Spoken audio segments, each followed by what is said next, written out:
Welcome to the Old Time Radio Westerns. I'm your host, Andrew Rhynes, and I'm excited to bring you another episode absolutely free. This is one of over 80 episodes released monthly for your enjoyment. Now, let's get into this episode.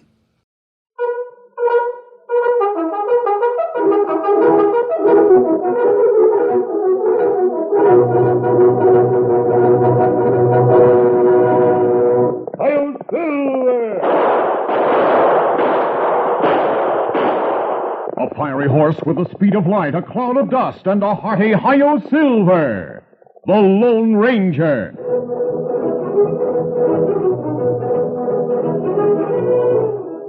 Before this exciting adventure, a word from our sponsor. General Mills, makers of Cheerios, the oat cereal that's ready to eat, Betty Crocker Mixes, and Wheaties, the breakfast of champions, present by special recording, The Lone Ranger. Did you ever go shopping for groceries with your mom and pass something that looked so good you just had to ask her to get it? Like those Betty Crocker cake mixes with pictures of all the delicious cake flavors on the packages? You look at them and you want Mom to bake up every one. For instance, Betty Crocker's white cake mix. Why, that bakes up into the highest, lightest, best-tasting white cake ever. A real lick-the-plate kind of cake. And all Mom has to do is add water and the whites of 2 fresh eggs for a perfect cake every time. Cake after cake after cake. It's guaranteed perfect by Betty Crocker of General Mills, Minneapolis. Every Betty Crocker cake mix comes out perfect. And, what flavors! There's yellow cake, chocolate devil's food, honey spice or gingerbread, angel food, marble cake, and Betty Crocker's 2 newest, chocolate malt and peanut delight. And, of course, there's Betty Crocker's popular brownie mix, too.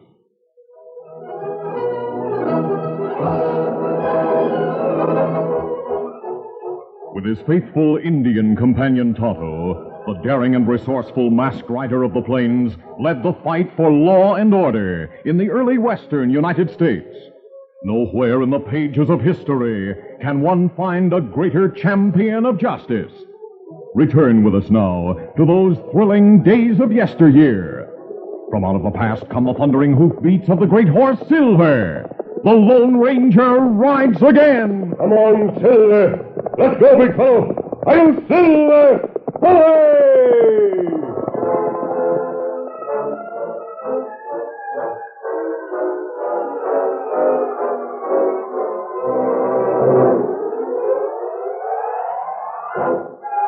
Old Ed Andrews lived with his nephew, Frank Adams, and his wife, Laura, at the Circle A Ranch.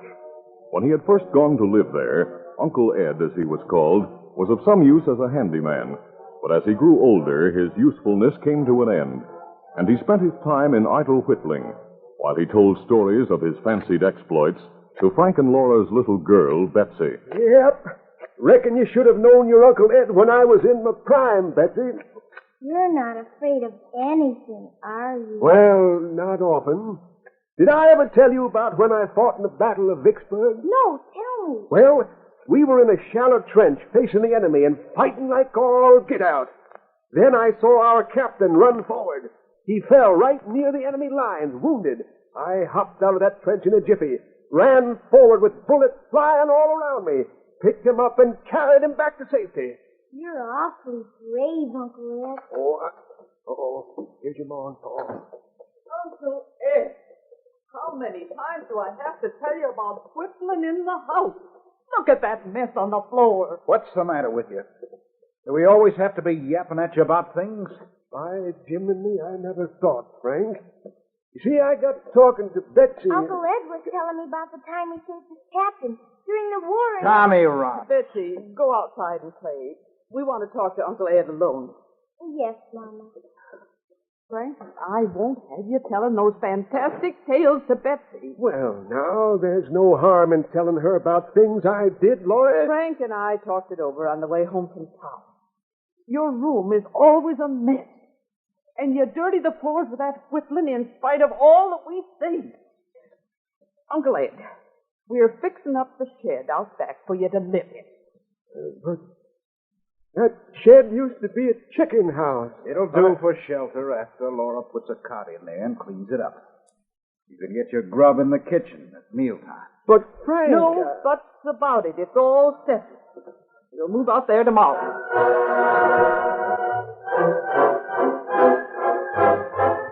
That same day, in a hideout cabin in the hills, an escaped convict, Alex Mott, and two companions looked up as the door opened. Here's Lefty. I found out something in town, Alex. Thought you hombres might be interested. Yeah, what is it? A rancher named Adams was in the bank with his wife. They drove home to the Circle A spread carrying payroll cash. Hey, we could use that cash right now. Yeah, we sure could, Alex. I've heard of the Circle A. Big spread.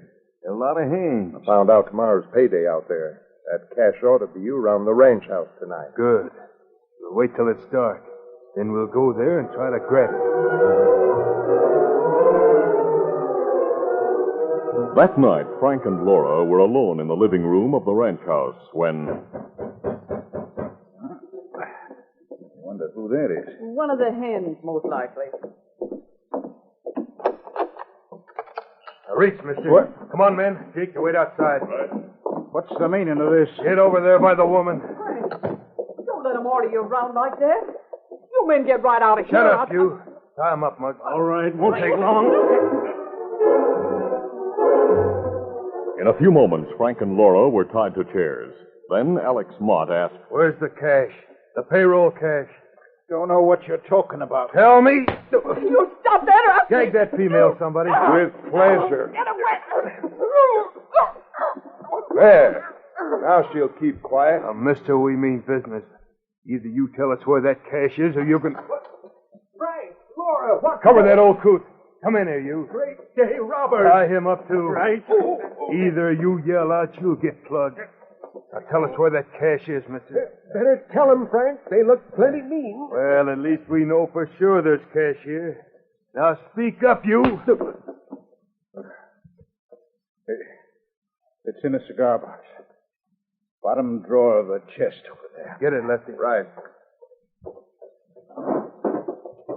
I got it. Good. Now, gag these two, then we'll get out of here. Help me, Mug. Sure. Hey! Riders are coming into the trail. Must be some of the cowboys. We're ready. The horses are out back. Let's go.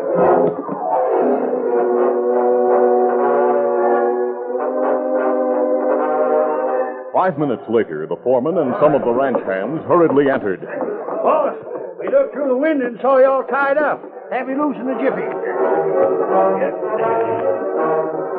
It took but a few moments to loosen the gags and rope. Laura, enraged, immediately turned on old Uncle Ed. You talkative old fool. Frank had him believing there wasn't any cash here when you opened your big mouth. Gosh, Laura, I didn't know. I figured it was better to give them the cash than to have them use their guns. You figured. Forget it, Laura. Tex, you get the rest of the men ready to ride. Have someone go for the sheriff. 4 crooks took the payroll cash, close to $2,000. We'll get after them right away. Tell the sheriff to follow with a posse. All right, boss. Let's go, man. Come on.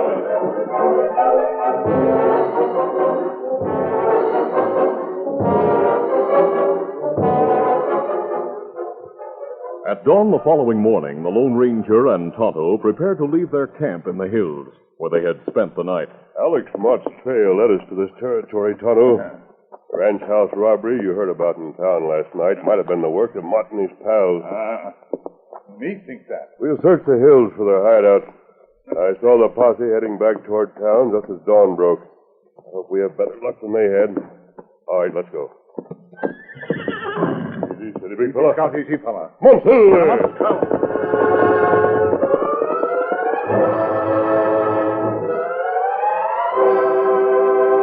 That morning at the Circle A ranch house, Frank, who had returned from the fruitless hunt with his men, went to awaken Uncle Ed. A moment later, he returned to the living room. Laura, look here. What is it? A note pinned to Uncle Ed's pillow. Land's sakes, what does it say? Now, listen. Dear folks, you say I'm old and useless, so reckon it's better for all of us if I just ease off and live by myself. Don't like the idea of sleeping in an old chicken house anyhow. Fiddlestick. Yeah. Listen, when I came here, I told you I was used to riding. I could have rode the range and give some of those young cowpokes plenty of advice, but you put me to doing chores. And I reckon bringing in wood and taking out swill ain't what I aim to end up with. I'm taking the old sorrel that Frank gave me to keep. Tell Betsy I sure will miss her, and I say God bless her. Your Uncle Ed. That's just what I'd expect from him. After all we've done for him, taking him in, feeding him and all. Imagine him riding the range. Mama, I heard. Isn't Uncle Ed going to be with us anymore? No, thank goodness. But I don't want him to go away. Here, enough of that. No sniveling over that no good old man. He's not a no good old man. He's good and brave and... I want Uncle Ed back. I want him to come back. Betsy, honey. Let her go. She'll get over it. Your uncle is gone, and that's that. And I'm relieved and glad that we don't have to put up with him anymore.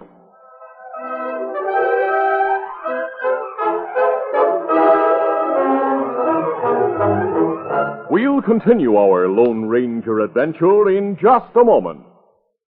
Sailor Sam is the smartest boy who ever shouted, "Ship ahoy!" He can weather any storm that blows. He's got go power from Cheerios. Yes, he's got go power. There he goes.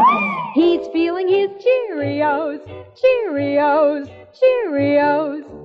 Good old Cheerios, they got go. So nourishing because they're made from oats, with minerals, vitamins, and proteins that your body needs. Yes, indeed. A bowl of Cheerios and milk really starts your day off right. Does all sorts of good things for your body. Helps you have strong bones and muscles, good red blood, and healthy nerves. So every morning, take on a bowl of Cheerios and milk for real go power. You like that wonderful toasted oat flavor, too. Downright delicious. Come to think of it, Cheerios is one of the tastiest muscle-building foods you can eat. Try Cheerios and you'll hear...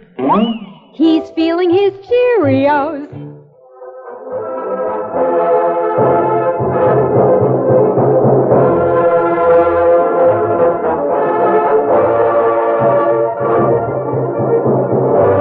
Now to continue.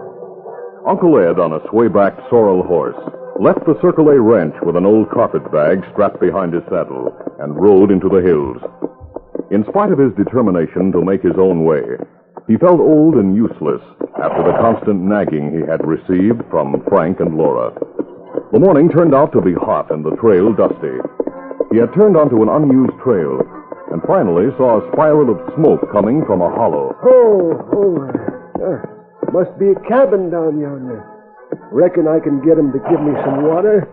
Here there, Brownie. Get going, boy.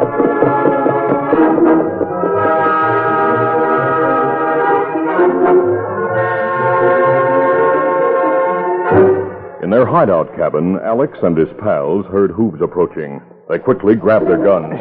Somebody found the trail here. Hey, look through the window.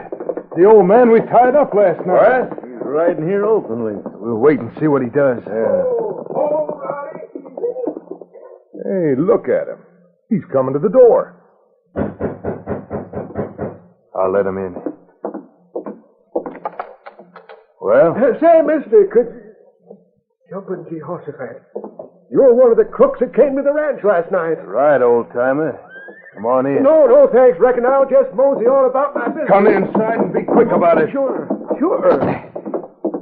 Who's with you? Nobody. You see, I'm sort of running away, you might say. Tie him up. We'll decide what to do with him later. All right, Alex. And Lefty. Yeah. You go out and watch the trail into the hollow. This might be a trick. If anyone else comes along, use your gun. Right. The Lone Ranger and Tonto spent most of the morning searching the hills for the crook's hideout. Finally, Tonto pointed to the trail, saying, Look, Kimosabe. They're fresh tracks. One horse going through hills. Maybe if one of crooks go to hideout alone. We'll follow the tracks and find out. Come on, Silver. Get him up, Scout.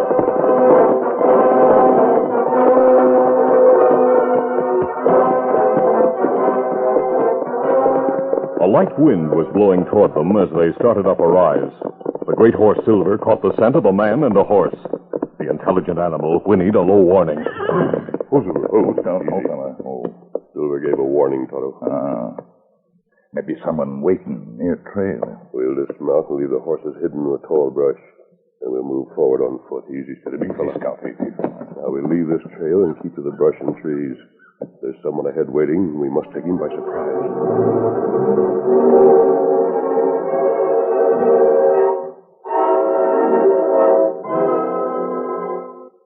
The crook Lefty sat on a boulder smoking a cigarette while he watched the trail. Suddenly, a strong arm encircled his neck from behind and closed his throat with pulling force. Not make sound. This keep you quiet. Now we'll tie him. Head for the cabin there in the hollow. That must be the hideout.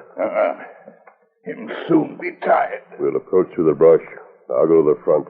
You come up behind the cabin. I think we've found Alex Mott and his gunman.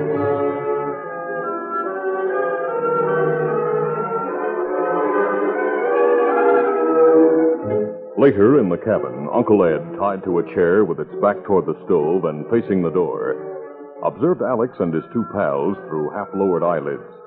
Alex was saying, Old coot looks half gone already. Before we go tonight, we'll stuff a gag in his mouth and leave him here to starve. Won't take long for him to die off. Well, let's get that breakfast going. On one side of the cabin stood a large pot-bellied stove in which the crooks had built a fire to cook breakfast. Though the back and side windows of the cabin were open, it was still quite warm. Alex walked to the stove, then said, This stuff's ready to eat. I'll dish it up. At that moment, the front door burst open. Hey, a masked man, I'll get it. You drop guns. Me at back window. Jake was trapped between the guns of the masked man and Indian. But Alex, shielded from Tonto by the stove, suddenly crouched down behind Uncle Ed's chair, saying, Wait, Jake, keep your gun. Mister, tell your friend at the back window to come inside. If you don't, I can plug you from behind the old man. Me come in. Now, masked man, drop your guns. Drop 'em. You fire at me, you'll hit the old fella. While the Lone Ranger hesitated a moment, Uncle Ed suddenly went into action.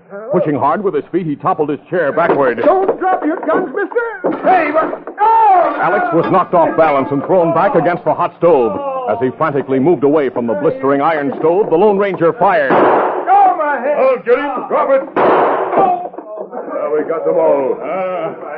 Old man in chair move plenty fast. Hey, who you calling an old man? Otto, that's Ed Andrews. That's right. Get me untied, mister. Watch those crooks, Otto. I'll free you, Ed. There. By Jiminy, you and Tonto are sights for sore eyes, mister. I heard you'd gone to live with relatives. Huh. You ought to meet 'em sometime. These crooks robbed my nephew last night. Frank Adams is your nephew? Yep, but don't go passing the news around. Only one I care a hoot about is his daughter, 10-year-old Betsy. I sure hated to leave because of her. Leave? What do you mean? How did you get here? Briefly, Ed told the Lone Ranger all that had happened. When he finished, the masked man said, Ed, did you ever tell them you'd been decorated for bravery by the Army? Or that you used to be a fine sheriff down in Pecos? Oh, never liked to brag about myself. Used to tell Betsy about my experiences, but Laura and Frank said I was making it up. Oh, here comes the sheriff and his posse, and Frank is with him. You two Indians. Hold on now. These hombres just captured Alex Mott and his crooked pals. Yet they saved my life, too. They helped the law, Sheriff. This paper will identify me, Sheriff. Holy smoke! So that's who you are. Glad to meet you. Men, these two hombres are friends, like Uncle Ed said. We might not have captured the crooks if it hadn't been for Ed Andrews. He made it possible. Hey, I don't savvy this. Uncle Ed couldn't do anything. He's too old to do He may be too old for chopping wood and doing other ranch chores, Adams, but he's not too old to use his experience in better ways. If you don't mind, I'd like to ride back to your ranch and talk to you and your wife. It's all right with me. I'll have these crooks tied up, and we'll have your wife identify them, too, Frank. You'll find the stolen cash on Alex Mott, Sheriff. I saw him take it. He took it out of the cigar box on the table. Good. Now, let's get started back. We found one hombre on the trail tied. I left a man to guard him. Then we heard the shooting and came here. Let's go. Come on.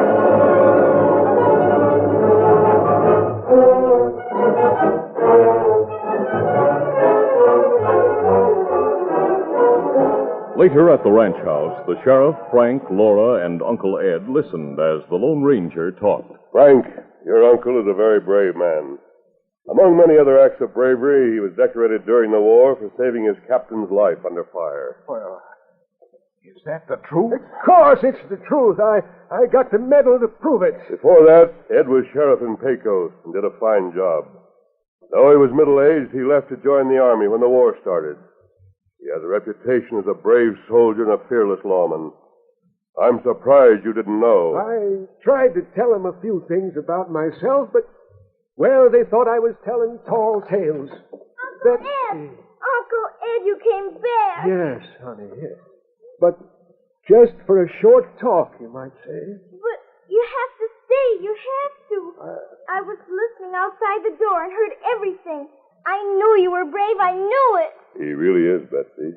You have every right to be proud of your Uncle Ed. I sure hate to leave you, honey. Wait, Uncle Ed. You don't have to leave. You can overlook the past. You can stay on here. And live in a chicken house? No, sir. Oh, I'm so ashamed, Uncle Ed. Of course you won't live there. You'll have your old room back. Please, Uncle Ed, please, for my sake. Well, all right. Oh, but I was hoping to get a job riding the range. You know, I'm not as old as your ma and pa seem to make me out to be. Uncle Ed, you can do just what you want to do here from now on. I think you should stay, Ed. Your folks understand now. And what's more, you'll have money of your own. There's a reward for the capture of Alex Mott. It will be yours. $1,000. By Jiminy, I reckon things are going to be better after all. Oh, I'll stay, Betsy, and I'll buy you a pony, too. Oh, Uncle Ed, I love you, I love you. And to think our uncle was decorated for bravery. He'll be a hero around here, catching those crooks and all. Tonto and I'll leave now, Ed. I know you'll be happy from now on. Adios, everybody. Goodbye. See you later, Sheriff. Sheriff, who is that masked man? Laura, he's an hombre who's a good friend to have. Uncle Ed is a mighty lucky man to know him so well. You see, he's the Lone Ranger.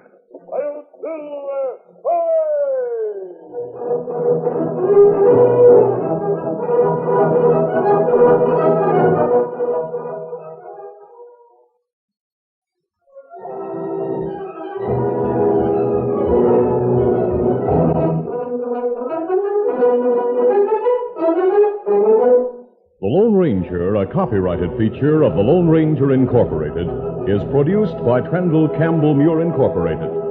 The part of the Lone Ranger is played by Brace Beamer. Your announcer, Fred Foy. Listen to The Lone Ranger, brought to you by special recording Mondays through Fridays at this same time.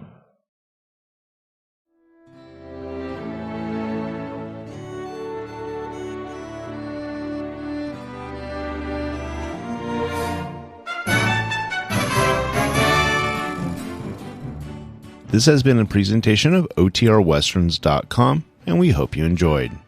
Please take some time to like and rate this episode within your favorite podcast application. Follow us on Facebook by going to OTRWesterns.com/Facebook, and subscribe to our YouTube channel by going to OTRWesterns.com/YouTube. Become one of our ranch hands and unlock some exclusive content. We want to thank the following ranch hand, Steve, who joined us recently. You too can join by going to OTRWesterns.com/donate. Send us an email, podcast@OTRWesterns.com, and you can call and leave us a voicemail, 707-986-8739. This episode is copyright under the attribution, non-commercial, share-alike copyright. For more information, go to OTRWesterns.com/copyright. Have a great day, and thanks for listening.